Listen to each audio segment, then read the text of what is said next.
The photo appeared on my Instagram feed at exactly 3:47 p.m. on a Tuesday. My mother, father, sister, and even my cousins stood smiling on a pristine Hawaiian beach, their faces glowing with carefree joy. The caption read, "Family vacation. Missing no one. Red heart #blessed." I stared at my phone screen, my coffee growing cold beside my laptop where I'd just finished authorizing another $4,000 monthly transfer to my parents' account. 5 years of these transfers. 60 months of supporting them after my father's business went under. Over $240,000 of my hard-earned money, sent without hesitation because family takes care of family. And there they were, on a vacation I knew nothing about with the entire family except me. Let me back up. My name is Emma Sullivan, and 5 years ago I got a desperate call from my mother.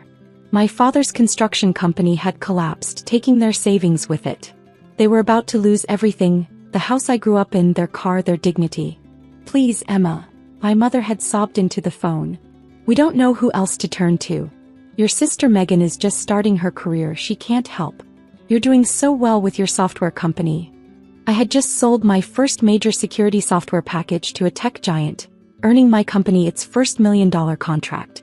Of course I would help. They were my parents. The agreement was simple.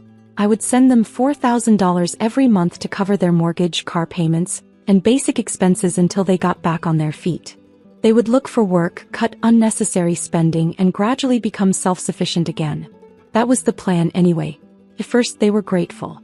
My mother would call with tearful thank yous. My father would send awkward texts about job interviews. But as months turned into years, something shifted. The gratitude faded. The job search updates became rarer. Instead of treating my support as temporary help, they began acting like it was their due. "Emma dear, could you send next month's payment a bit early?" my mother would ask casually, as if requesting a cup of sugar. "Your father and I want to upgrade our cable package." Meanwhile, my sister Megan's life was flourishing. She landed a mid-level marketing job, moved into a nice apartment, and became my parents' pride and joy. At family gatherings, they would gush about her latest achievements while barely acknowledging my presence. "Megan just got a $2,000 raise," my mother would announce proudly, conveniently forgetting that I had sent them twice that amount the day before.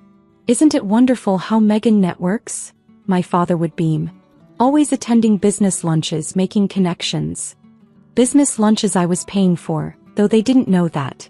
6 months ago, Megan had called me in tears about her credit card debt. I'd quietly started sending her $1,000 a month too, swearing her to secrecy. "Don't tell Mom and Dad," she had pleaded. "They think I'm doing so well on my own." I didn't mind really. My company had grown significantly, expanding into cybersecurity consulting for major corporations. Money wasn't an issue. But respect, recognition, basic appreciation, those were apparently too much to ask for. Last Christmas, my mother proudly displayed the expensive purse Megan had given her. "Look what your sister managed to save up for." The purse had cost exactly $1,000, the same amount I had sent Megan that month. I kept quiet as always. I paid their bills, attended their dinners, listened to their endless praise of Megan, and told myself it was enough that I could help. I didn't need their validation. Then came the Hawaii photos. More images flooded my social media. My parents and Megan lounging by a resort pool. My cousins Kate and Michael, whom I hadn't seen in months, joining them for sunset dinners. Even my Aunt Susan and Uncle Pete were there, everyone smiling, everyone included. Everyone except me. I scrolled through the photos, each one a fresh punch to the gut. They had planned this, coordinated with the entire family, bought tickets, booked hotels, all while cashing my monthly checks. My phone buzzed. A text from my mother. "Emma dear, is there any chance you could send next month's payment early? We had some unexpected expenses." I looked at my laptop screen where my banking app showed the latest transfer to them. Payment sent. $4,000 status. Pending. Then I looked back at the vacation photos. In one, my father was holding up a cocktail that probably cost more than the groceries I thought I was helping them buy. In another, Megan was showing off a new designer swimsuit, likely purchased with my secret payments to her. I clicked back to my banking app, my finger hovering over the cancel transfer button. 5 years of support. 5 years of being treated like an ATM while they pretended my sister was the successful one. 5 years of being excluded, undervalued, and taken for granted. My phone buzzed again. This time it was Megan. "Hey sis, any chance you could increase the monthly help a bit? I saw these amazing apartments." That's when something inside me snapped. I reached for my office phone and dialed a number I never thought I'd use. "Mr. Harrison? This is Emma Sullivan. Remember that conversation we had about acquiring struggling construction companies? I think I have one you might be interested in." Mr. Harrison's response was immediate and enthusiastic. My father's failed construction company still existed on paper, held together by my monthly payments. Its contracts, equipment, and most importantly, its valuable downtown land assets were all still there, just dormant. I spent the next hour outlining my plan while looking at more Hawaii photos popping up on Instagram. Megan poolside at the Four Seasons. My parents at a luau. Family dinner at a restaurant where entrees started at $200. My mother called just as I finished my conversation with Mr. Harrison. "Emma dear," her voice dripped with practiced sweetness. "About that early payment." "Of course, Mom," I replied, matching her tone. "Just curious, how's Hawaii?" Pause. A sharp intake of breath. Then, "Oh, you saw the photos? It was just a last-minute thing. Megan found some amazing deals." "Really? Last-minute bookings at the Four Seasons?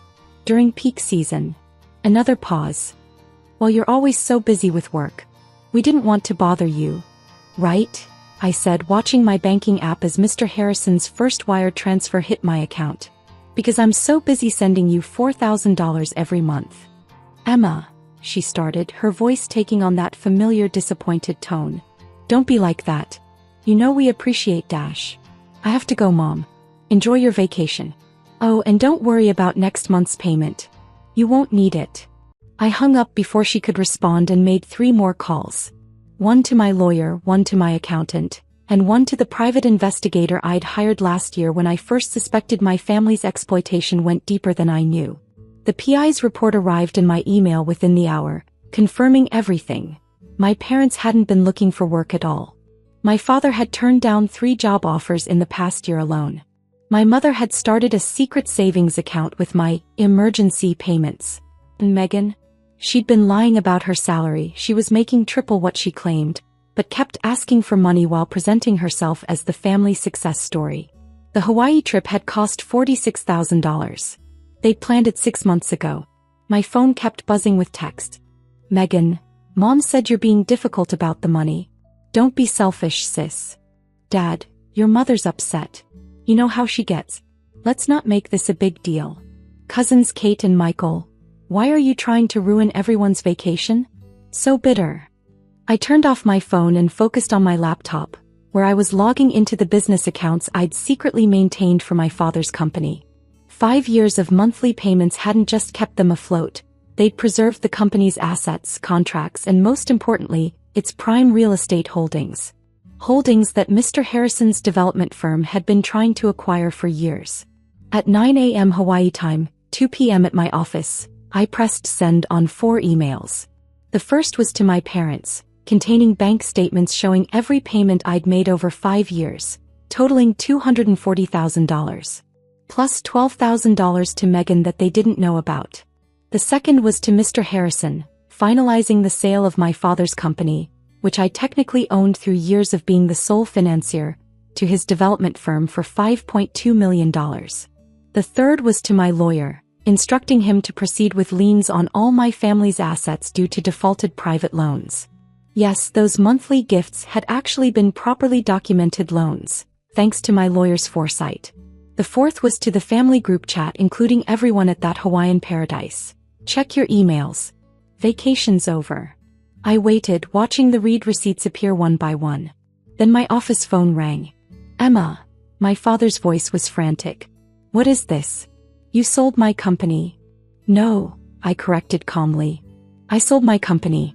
Check the paperwork, Dad. Every payment I made gave me equity. Basic business. Isn't that what you always taught me? You can't dash." "Already did. Oh, and since I'm calling in all the loans, you should know your accounts have been frozen.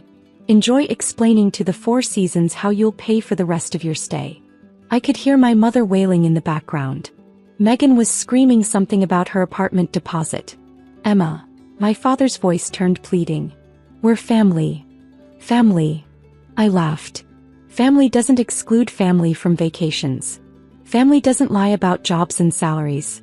Family doesn't treat one child like an ATM while praising another for achievements bought with the first one's money. We can explain dash. No need. Here's what's going to happen. You're all coming home immediately. You'll pay back every loan with interest from your secret savings and Megan's real salary. If you don't, I'll see you in court. You would sue your own family? My own family didn't invite me on vacation while spending my money. Have a safe flight home. I hung up and turned my phone back on. The notifications were overwhelming. Megan, they're kicking us out of the hotel. How could you? Mom, we're stranded. Your father's having chest pains. Dad, the company was all I had left. Cousins, aunts, uncles. Everyone who'd enjoyed that luxury vacation on my dime was suddenly very interested in reaching me. I opened my banking app one last time and looked at the pending $4,000 transfer. With one click, I canceled it. 5 years of monthly payments ended in an instant. Then I opened my travel app and booked a ticket to Hawaii. A different island, a different resort. A vacation where I wouldn't have to pretend to be less successful than I was. Where I wouldn't have to watch my sister take credit for my financial support. Where I could finally stop being the family ATM and start being myself. My assistant knocked on my door. Miss Sullivan? Your family's been calling the office non-stop. Take messages, I said, closing my laptop. I'm going on vacation. Should I tell them where? I smiled, thinking of all those Instagram photos. No need. They can check my social media. That evening, as I packed for my trip, my mother sent one last text. How could you do this to your family? I replied with a photo, a screenshot of their Hawaii group picture with the caption, missing no one. Below it, I wrote, how could you do this to your daughter? Then I blocked them all and headed to the airport. Sometimes the biggest gift you can give yourself is the courage to stop giving to those who don't appreciate you. Sometimes the hardest business decision is realizing that family can be your worst investment. And sometimes, the best revenge isn't just canceling payments. It's canceling the entire relationship that made those payments necessary.